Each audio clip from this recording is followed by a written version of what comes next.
कि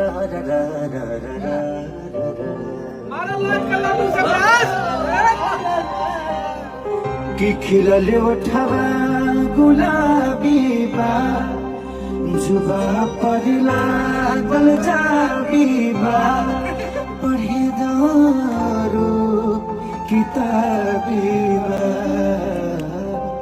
कि तोहर चाल नवाबी बा जवन हमारा पहाबी बा कि तोहर चाल नवाबी बा जवन हमारा पहाबी बा कि तोहर चाल नवाबी बा जवन हमारा पहाबी बा। नमस्कार दोस्तों, आप लोगों ने ट्रेंडिंग स्टार खेसारी लाल यादव और उनकी टीम का फुल मनोरंजन देखा। खेसारी लाल यादव चाल नवाबी गाने को गाते हुए, जो कि खेसारी लाल यादव की मूवी गॉडफादर का गाना है, खेसारी लाल यादव और यामिनी सिंह का। तो अब बात करते हैं, आप लोग देख सकते हैं कि पावर स्टार पवन सिंह की तबीयत खराब है।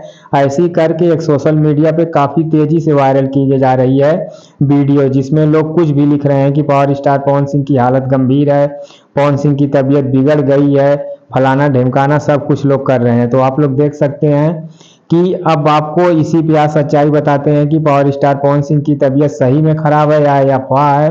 तो बता दें कि पावर स्टार पवन सिंह और काजल राघवानी की मूवी धर्मा जो यूट्यूब पे हाल ही में रिलीज की गई है, वहां से लोग एक फोटो लेके और काफी ज्यादा तेजी से वायरल कर रहे हैं कि पावर स्टार पवन सिंह की तबीयत खराब है। तो भाई ऐसा कुछ नहीं है, पावर स्टार पवन सिंह पूरी तरह से फिट हैं, ठीक हैं। ये एक अफवाह है जो कि धर्मा मूवी से लेके लोग वायरल कर रहे हैं।